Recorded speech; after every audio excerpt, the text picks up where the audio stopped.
vamos a seguir conversando, por supuesto, con Graciela Ocaña. También está el diputado José Luis Espert. Gracias, Espert, por estar aquí. Hola, ¿qué tal? Muy buenas noches. Y Silvia Mercado, como todas las noches. Pero bueno, a propósito de lo que estaba diciendo Graciela en relación con la inseguridad, mientras Bernie y Aníbal se tiran con los muertos por la cabeza, uno le dice a otro extorsionador, que lo opera por los medios, por 3 caramelitos y esas cosas tan indignas, ya indignas realmente, porque uno lo que espera, además de que cumplan su función, es que tengan la dignidad, por lo menos, de hacerlo con mínima responsabilidad. A la gente de a pie, a todos nosotros, nos pasa esto. Fíjense lo que pasaba en Solano. Esto a mí me resultó muy impactante, esta imagen, este video. Es lo que sucedía con un hombre que iba a buscar a su madre, una mujer de más de 90 años, para hacer algún trámite y demás, cuando lo abordan delincuentes para intentar robarle el auto. La brutalidad de este hecho y la manera en la que, fíjense, esto ocurría en Solano. La señora estaba con su hijo que la había ido a buscar para hacer algún trámite. Los delincuentes le empiezan a pegar, lo tiran al suelo, mientras la madre, una mujer muy mayor, intenta, refugiarse dentro del vehículo nuevamente, auxiliar después a su hijo. Esto le pasa a la gente todos los días, mientras Bernie y Aníbal Fernández se tratan con insultos unos a otros sin resolverle los problemas a la gente. ¿Qué te sugieren estas imágenes vos, Graciela? Y es algo muy doloroso porque ver que el ministro, en lugar que nos dice a los bonaerenses que estamos más seguros durante su gestión, esto es una cuestión de todos los días. La droga, cuando vos recorres y hablas con las mamás, te dicen las drogas ha vuelto a los barrios, eso genera violencia.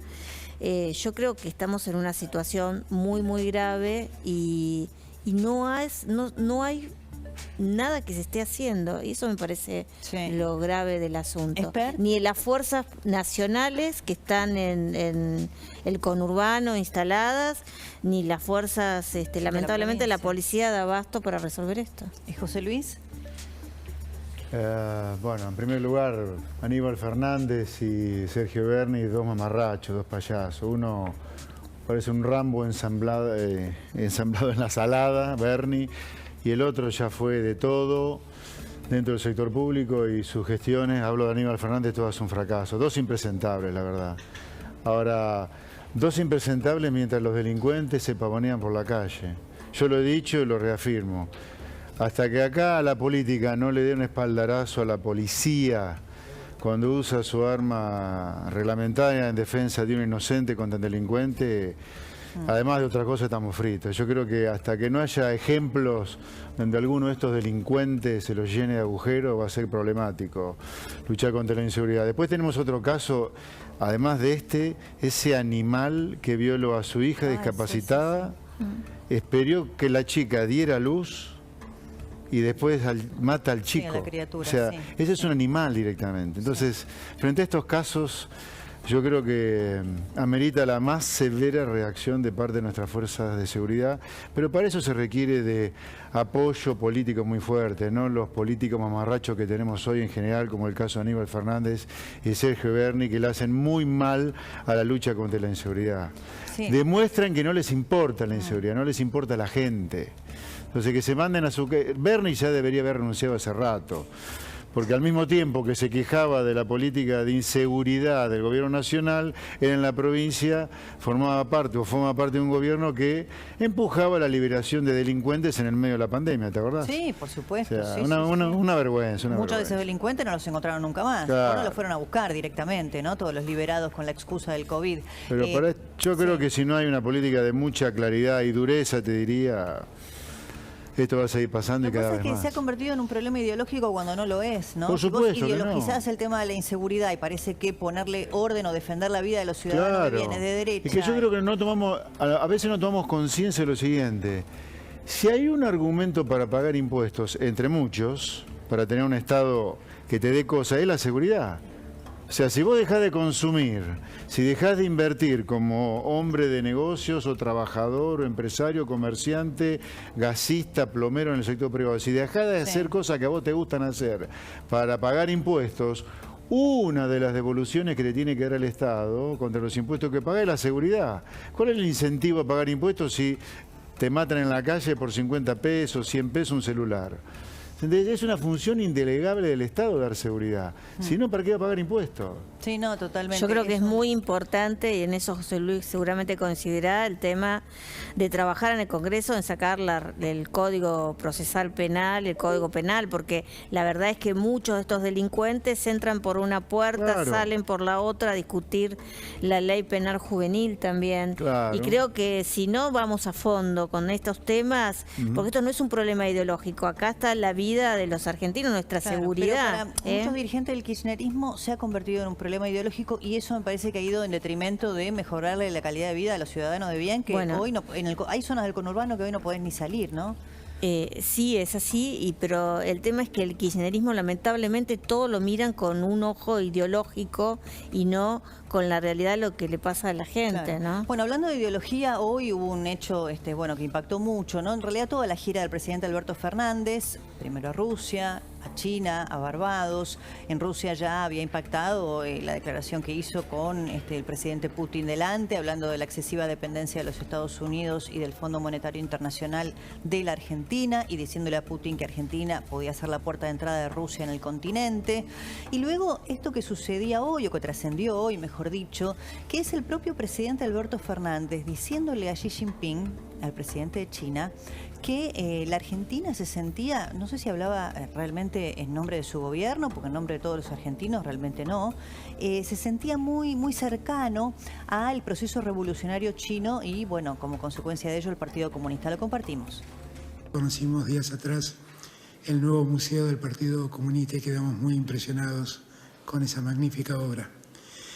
Y nos sentimos muy identificados con todo lo que fue el trayecto de la revolución hasta el presente, que ha puesto a China en el lugar central que hoy ocupa en el mundo. Bueno, uno de los ídolos entonces de Alberto Fernández, el presidente chino Xi Jinping y el régimen comunista de ese país. Y también el otro ídolo de ambos, tanto de Alberto como de Cristina, es Vladimir Putin. Fíjense ustedes este momento en el que Cristina hablaba por videoconferencia con Putin y le decía lo siguiente, todo por supuesto con admiración, ¿no? Verle, señora Presidente, es un placer escucharle, señora Presidente. Igualmente para mí, Presidente, es un inmenso placer poder tomar contacto con usted con motivo de los 130 años de las relaciones ruso-argentinas. Realmente es muy bueno esto de poder conectarnos de esta manera y déjeme decirle, antes de celebrar nuestras relaciones ruso-argentinas y el aniversario, quiero felicitarlo por su excelente intervención en el marco de la Asamblea General de Naciones Unidas. Su discurso fue excelente, un discurso tal vez fuera de lo convencional o de las reglas convencionales de la diplomacia, a la que nos tienen acostumbrados algunos países donde dicen una cosa y hacen otra. Me gustó mucho su sinceridad y su consecuencia. También más tarde cuando decidió enfrentar decididamente la lucha contra el terrorismo global. Bueno, le gustó mucho, ¿no?, todo lo que dijo Putin, pero miren, no hace falta ni siquiera recurrir a los libros de historia, algo que parece que por lo menos Alberto Fernández no hizo. Cristina dice que le encanta leer la historia, parece que la lee con un ojo tapado. Fíjense ustedes nada más, yendo a casos que son públicos, que se conocen, lo que significa Vladimir Putin para algunos disidentes en su país. La primera fotografía es de, muy, muy difícil de pronunciar, es Ana Politkovskaya, una periodista nacida en los Estados Unidos, pero una periodista rusa que trabajó muchísimo y fue multipremiada en su país y en el exterior por denunciar las atrocidades del régimen de Vladimir Putin en Chechenia. Ha escrito libros. Bueno, ella primero fue envenenada y sobrevivió y luego fue encontrada en el año 2006 en el ascensor de su departamento en el centro de Moscú, acribillada a balazos. Y por supuesto que la investigación de su crimen es atribuible a Vladimir Putin y a sus fuerzas de seguridad. Uno de los que investigaba justamente su muerte, su crimen, es Alexander Litvinenko. Ustedes van a recordar esa fotografía, es este hombre que estuvo internado durante algún tiempo hasta que murió. Era un espía ruso que vivía en Londres, que después de su muerte, bueno, a él lo invitan a una reunión en el centro de Londres, en un hotel, le dan un té, ese té contenía veneno, a las pocas horas comienza a sentirse mal, lo hospitalizan, estuvo 22 días internado, su cuadro de salud iba deteriorándose día tras día sin nada que se pudiera hacer hasta que muere. La investigación por su muerte, que llevó más de 10 años, determinó que fue envenenado con el famoso componente radioactivo polonio, y eso se le atribuye, por supuesto, al servicio de inteligencia ruso comandado por Vladimir Putin. Y la otra fotografía es la de Alexei Navalny, recuerdan ustedes, el dirigente opositor disidente a Vladimir Putin, que fue envenenado y que sobrevivió porque, bueno, logró ser trasladado a un centro de salud en Alemania, estuvo 6 meses en gravísimo estado. Allí se pudo determinar que el agente nervioso Novichok, había sido el componente, el veneno con el que lo habían inoculado, y que bueno, después de esos meses de internación logró volver a Rusia y Putin lo encarceló y permanece hoy todavía detenido. Algunos casos que no hace falta recurrir a ningún libro de historia hoy están en internet simplemente, ¿no? Que parece no conocen de las violaciones a los derechos humanos, de las aberraciones que suceden con los disidentes en el régimen comunista chino o en el gobierno de Vladimir Putin. Y acá no estamos hablando de ninguna cuestión ideológica vinculada con la economía, porque sabemos en el caso de China que es una economía abierta y de mercado. Estamos hablando de la libertad y de las violaciones a los derechos humanos, que al presidente argentino y a Cristina Kirchner parece que nada le importa de este tema realmente. Y es una política exterior que avergüenza y que ni siquiera es digna, ¿no es cierto?, de los representantes en este momento del gobierno argentino. Los quiero sumar a Ocaña y Te agrego, Spert, sí. Débora, antes de que hablen nuestros invitados, que en el caso de China, el líder que ha llevado en realidad al Partido Comunista, en realidad a China, a este lugar de preponderancia económica global, realmente un líder que ha cambiado la geopolítica incluso global, es Deng Xiaoping, que entre sus profundo capitalista, que entre sus frases tenía una muy curiosa, muy importante, y que de algún modo marcó el camino de los chinos en ese momento. Decía: ser rico es glorioso. Es decir, estaba bien ser rico, trabajar para ser rico. Y el Estado, hay que decir, en esa parte ayudaba para que los que tenían ganas de producir y exportar pudieran hacerlo. Algo que, por supuesto, aquí en la Argentina no sucede. Bueno, lo sumamos, ¿no?, a Spert y a Ocaña respecto de esta... Sí, bueno, respecto a lo que decía Graciela sobre el tema de seguridad, obviamente que hay que hacer mucho en el tema de seguridad, hay que hacer una profunda reforma del Código Penal, subiendo las penas para femicidas, violadores, que las penas sean de cumplimiento efectivo, hay que dejarle menos margen de acción a los jueces para que fallen, ¿no? Y hay mucha discrecionalidad, en parte porque está muy abierto en el Código Penal cómo se puede interpretar algunos capítulos del Código. Pero bueno, ahora yendo a la política exterior, a ver, yo creo que acá nadie es inocente. China es un país imperial. La ruta de la seda o la franja de la seda, que son dos cosas diferentes, tienen detrás un proyecto de una China imperial. Por lo tanto, en esto hay que ser muy cuidadosos, porque ya, por no ser cuidadosos, o sí, de manera deliberada, Argentina ha cedido por medio siglo varios kilómetros cuadrados a China alrededor de Vaca Muerta, con una base que es más militar que otra cosa, ¿no? Sí. Bueno, o sea, sitio al que no se entra, digamos, sin permiso o anuencia de los chinos, ¿no? Eso es en una territorio cosa... argentino. No, lo digo, ¿sabe por qué, Spert? Porque tanto habla el kirchnerismo de la entrega de la soberanía. Sí, la soberanía. Que, digamos, comprar una vacuna estadounidense era Claro. entregar soberanía. Que está bien esto que marca, ¿no?, respecto de este enclave chino en la Argentina, porque, claro, es un territorio que, bueno, hoy no manejamos. O sea, los más feroces antiimperialistas nos están entregando territorio a un país imperial y nada respetuoso de la libertad y los derechos humanos como China. Después, si les interesa, me gustaría hacer algún comentario al tema Fondo Monetario, porque Sí, como sí, muchas por veces supuesto. pasa, en Argentina se piensa y se analizan mal las cosas. Pero bueno, No, pero... ¿lo hacemos ahora? Sí, sí. Ok. Porque es uno A de ver, los temas, digamos, que estuvo también presente permanentemente en Sí. esta gira, ¿no? Yo veo, bueno, ellos se paso, nosotros le hicimos un pedido de informes al gobierno sobre el acuerdo con el fondo y no han contestado. Pero cuidado con el tema Fondo Monetario. Acá no podemos prestarnos un poco hasta la trampa construida por nosotros mismos, que el acuerdo tiene que salir sí o sí para que no haya default. Porque hay otra manera lateral para entrarle al problema, que yo creo que es la adecuada, que es el gobierno desde el 28 de enero, que anunció en conferencia de prensa el acuerdo con el fondo, y ya han transcurrido 10 días de eso por lo menos, está, desde mi punto de vista, construyendo día a día el default de la deuda o el rechazo al acuerdo con el fondo. Porque si el gobierno quisiera realmente que se le aprobara el acuerdo con el fondo en el Congreso, no porque lo marca esta ley que se sancionó el año pasado, sino porque la Constitución lo manda, inciso 7 del artículo 75, si quisiera que realmente hubiera acuerdo con el fondo, estaría yendo al Congreso todos los días el ministro de Economía a contarnos a los diputados y senadores cuáles son los avances o no que hay en el acuerdo con el fondo. Esto que te traigan pocos días antes del gran vencimiento que hay en marzo, 21 y 22 de marzo, el acuerdo con el fondo para que vos lo apruebes o no lo apruebes, porque si no Argentina va al default o no, y me parece que es una cosa donde el gobierno ha construido el default todos los días desde el 28 de enero, ¿me Claro, entendés? ese es el deadline, digamos, ¿no? Esa fecha es la fecha límite, digamos. Sí, vos ese día, entre 21 y 22 de marzo, hay que pagar cerca de 3.000 millones de dólares. Que Argentina no los tiene en el Banco Central, por lo tanto, si no tenés el acuerdo, no vas a pagar, vas a empezar a entrar en atrasos.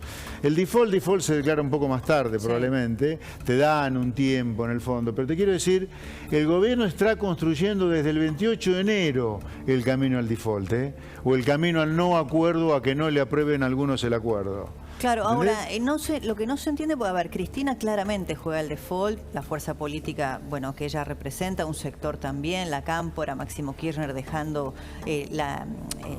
la titularidad del bloque, pero el presidente parece tener un discurso un poco más ambiguo, aunque reconoce, ahora lo vamos a escuchar, reconoce en esta bueno, suerte de conferencia que le daba a algunos colegas, que no va a tener la totalidad del apoyo parlamentario. Lo escuchamos. Hablé con Cristina de temas generales. La verdad es que yo no estoy poniendo en duda de que nuestra fuerza política mayoritariamente nos va a acompañar. La verdad no lo estoy poniendo en duda. Eso es algo que tiene más que ver con especulaciones legítimas que se hacen en los medios, pero yo no le asigno más importancia. Bueno, él reconoce que no va a tener el apoyo mayoritario de la fuerza política que representa. Claramente, bueno, hoy por lo menos hay alrededor de más de 20, por lo menos, diputados que le responden a Máximo Kirchner que votarían en contra o no estarían presentes. Ahora, de la oposición, ahora voy a Graciela, que es, bueno, un espacio que mañana va a tener una reunión importante para definir una estrategia, que hoy no parece ser una estrategia común, ¿no? Uno habla, y digo, no lo que se habla off the record, sino lo que dicen los funcionarios o los diputados o los legisladores o representantes de la fuerza política en los medios de comunicación, ¿no? Está el gobernador Gerardo Morales diciendo, bueno, hay que ser responsables y acompañar.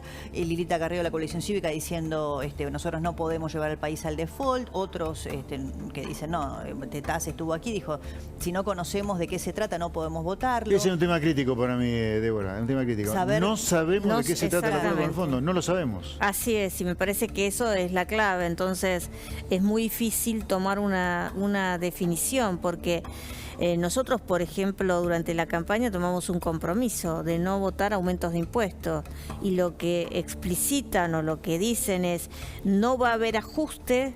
Se comprometen a reducir el gasto público, la emisión.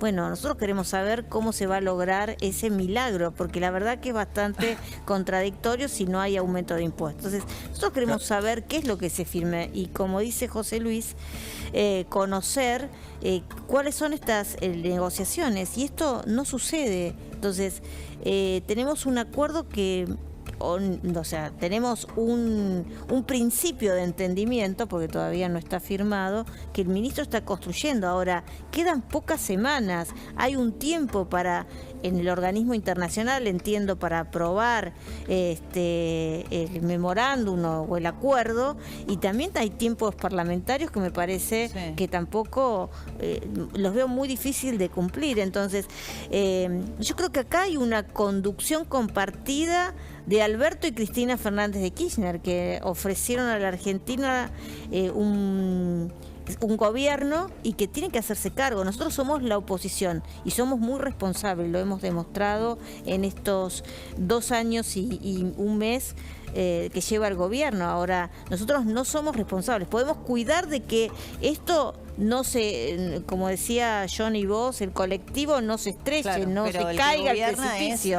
Pero acá lo que tienen que tomar una decisión, y nadie puede, estimo pensar, votar a libro cerrado. Obviamente, Juntos por el Cambio tiene que evaluar, mañana va a haber una reunión, pero bueno, hay distintas miradas y eso también es bueno porque es la discusión que hay que dar. José Luis, bueno, vos recién decías, la clave es conocer cuál es el acuerdo, cuál es el contenido. Por supuesto. A ver, insisto, desde el 28 de enero que se presentó este acuerdo como algo cerrado ya, que estamos esperando que el gobierno nos dé a conocer a los que tenemos que votar por sí o por no del acuerdo con el fondo en el Congreso. No tenemos nada más que la conferencia de prensa de Guzmán. No sabemos nada riguroso. Es más, lo que se sabe es que el acuerdo con el fondo, por lo que ha trascendido y lo que el ministro Guzmán ha dicho, es un gran tarifazo. Es lo único que hay. Así que eso de que acá no hay ajuste, como dice el gobierno, es mentira. Acá, si bien es cierto que hay que pagar por las cosas lo que las cosas valen, si no, no las tenés a las cosas. Otra cosa que nos hagan creer el pescado podrido, acá el problema fiscal de Argentina son los subsidios energéticos y que lo único que hay que ajustar son los subsidios a la energía subiendo las tarifas. Pero yo diría, no, pará. El problema del agujero fiscal de Argentina o de un Estado que gasta mucho más de lo mucho que recauda, viene hace 60 años por lo menos. Que no nos hagan creer que el problema fiscal de Argentina, que viene desde hace más de 60 años o 60 años como mínimo, son los subsidios que tenemos hace 15 años. ¿Entendés? El problema del gasto público excesivo, o sea, del déficit, que es el que hay que bajar y que según el gobierno se va a eliminar en 2026 en el acuerdo con el fondo, va mucho más allá de los subsidios a la energía. Son las empresas deficitarias como aerolíneas, la cantidad de superestructuras que hay en el Estado, 21 ministerios, había 8 y Argentina funcionaba, mal pero funcionaba. Tenés coparticipación entregada a las provincias sin ningún condicionamiento en gastos federales. Sí, pero el tema energético es un tema, pero te quiero decir, grande, ¿no? No nos comamos el pescado podrido, que el problema fiscal de Argentina son los subsidios a la energía, porque eso es lo único que está claro en el programa con el fondo. La baja de déficit es solamente un gran tarifazo y eso a mí me parece inaceptable en general.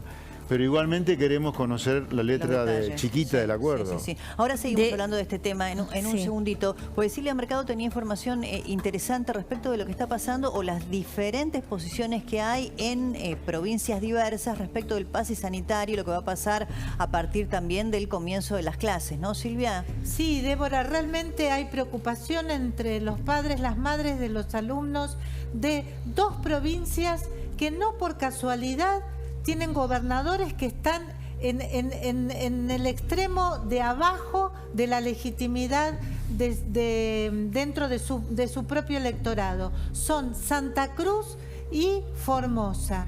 En Santa Cruz ya decidió Alicia Kirchner poner el pase sanitario escolar para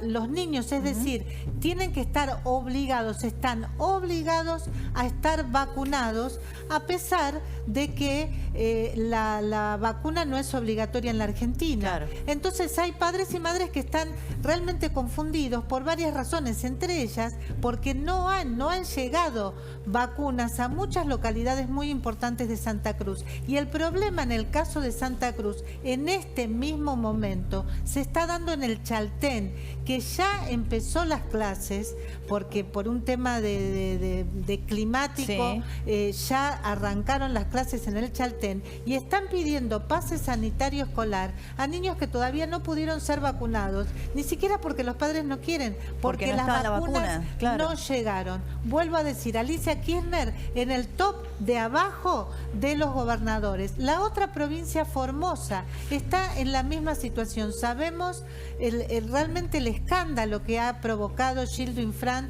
como gobernador en la provincia de Mendoza, como en la provincia de Formosa, como Alicia Kirchner tiene un respaldo del 40% de la población, muy bajo, realmente muy bajo, para lo que era además antes, que tenía 80-90% de respaldo, entre otras cosas por el pésimo manejo que tuvo de la pandemia. No, y el tema educativo, perdón, Silvia, antes de la pandemia incluso, Santa Cruz fue una provincia que tuvo el escandaloso dato, digamos, de estar 7 meses sin clases por un conflicto gremial. Y después tuvieron los 2 años de la pandemia sin presencialidad escolar.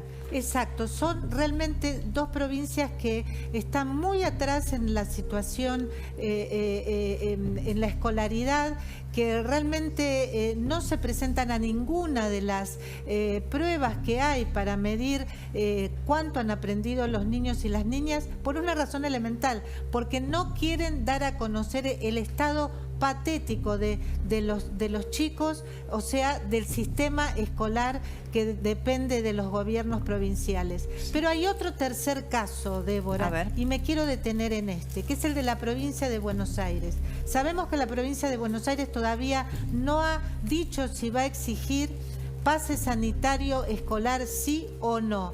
Hay un debate. ¿Y cuál es el debate? El debate está centrado en una persona que tiene nombre y apellido. Se llama Rodolfo Baradel. Cambió el titular del Ministerio de Educación. Antes era una ministra que se llamaba Agustina Vila, prácticamente no la conocíamos, ahora es Alberto Silioni. Pero ¿qué pasa? Baradel, por la información que me ha hecho llegar gente que realmente conoce la provincia de Buenos Aires, está a través de su TEBA manejando toda la estructura en este momento con el gobierno de Kicillof, toda la estructura del Ministerio de Educación de la provincia de Buenos Aires. ¿Vos decís que Baradel, el sindicalista Roberto Baradel, es prácticamente un ministro en las sombras de educación en la provincia de Buenos Aires? Una provincia que no tuvo presencialidad escolar porque Kicillof nunca quiso abrir las aulas y que además Baradel la conflictividad tampoco. Gremial, claro, Baradel menos. Mejor no lo podía decir, exactamente. Es el ministro en las sombras, Débora. Lo has dicho perfecto. Las subsecretarías, las direcciones y cuerpos de inspectores están en manos de SUTEBA. La política educativa hoy en la provincia de Buenos Aires está en manos de Rodolfo Baradel. Por eso, como vos recordás muy bien, la presencialidad costó tanto en la provincia de Buenos Aires. Se dieron cuenta que esas decisiones fueron erradas porque no sirvieron para nada, bajaron la imagen de Axel Kicillof. Sí, fue uno de los factores incluso reconocido por el propio gobierno de la derrota electoral, ¿no? Exactamente. Y hoy estamos en esta situación, que Baradel no quiere que se den clases, como en la ciudad de Buenos Aires, por ejemplo, sin exigir pase sanitario, sin evidencia científica. Por otra parte, no ha buscado juntarse con expertos que lo ayuden a pensar el tema, ni él ni el grupo. Además, hay como datos, dijiste, pero además si la vacunación en la Argentina no es obligatoria, ¿qué haces con los niños que no están No vacunados? solamente eso, ¿cómo? sino que hay datos e información de que no son las escuelas los lugares, los grandes lugares no de se contagio, contagio. Eso está aprobado tanto a nivel internacional como en la provincia de Buenos Aires. Y la verdad que sería un grave error después de lo que pasó durante los 2 últimos años, el problema para lograr la presencialidad en las escuelas, que fue tomado a último momento, justamente más como una decisión ante la situación de derrota electoral que otra cosa, sería un grave error volver a cometer ese error volver a cometer lo mismo, de suspender las clases o de prohibir o de dar clases a distancia para chicos que no estén vacunados. Yo lo que le aconsejaría es que traigan definitivamente las vacunas para niños de Pfizer, que muchos padres, porque por los propios dichos de la ministra de Salud, que habló de que en China se habían vacunado 500 millones de chicos cuando no había empezado la campaña de vacunación en ese país, tienen dudas. Entonces, Silvia, lo que se necesita es justamente confianza en los padres y fundamentalmente que abran las escuelas. Sí, José Luis. No, yo tenía una pregunta. Así que no se sabe si en la provincia de Buenos Aires se va a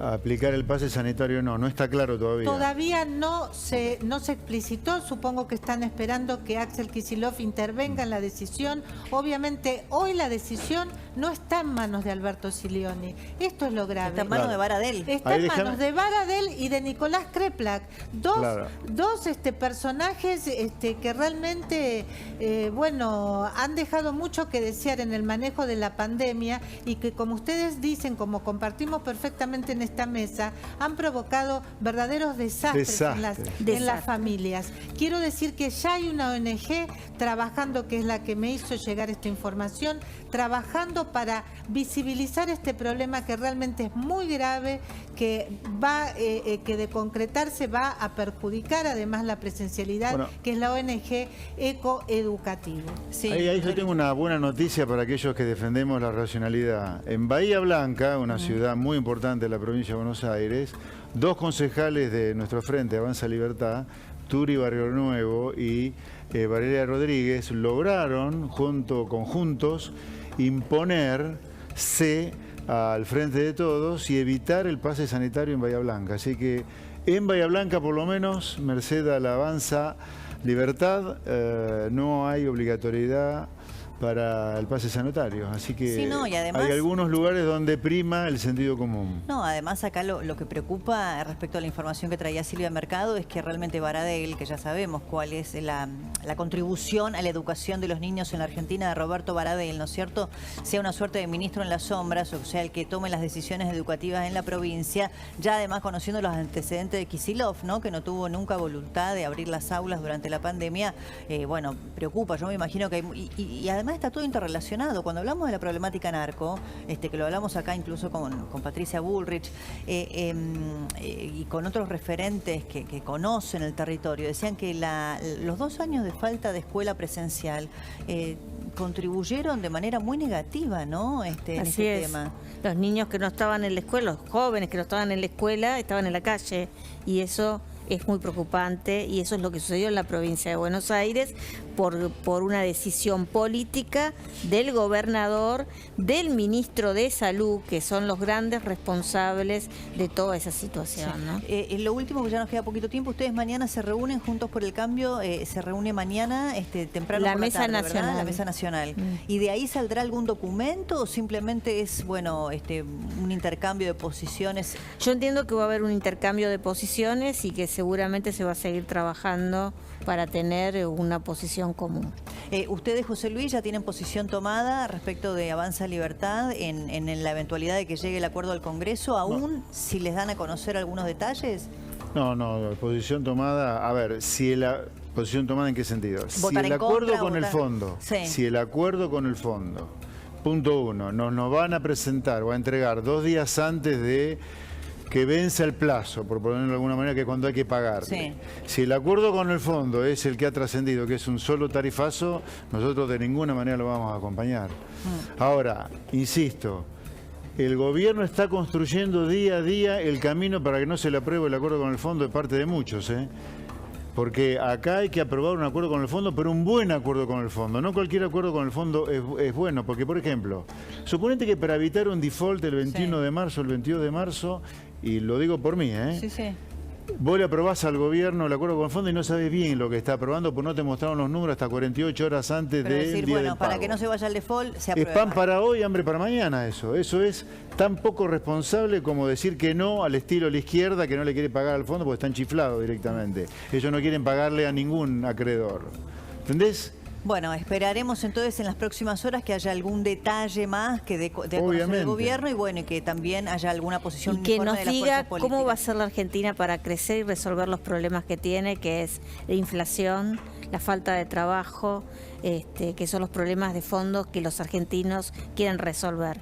Porque la verdad que hasta ahora lo que ha presentado no creo que no satisface a nadie. Gracias a ambos por No, haber un placer, estado, buenas Graciela noches. Ocaña y a José Luis Espert, porque bueno, ya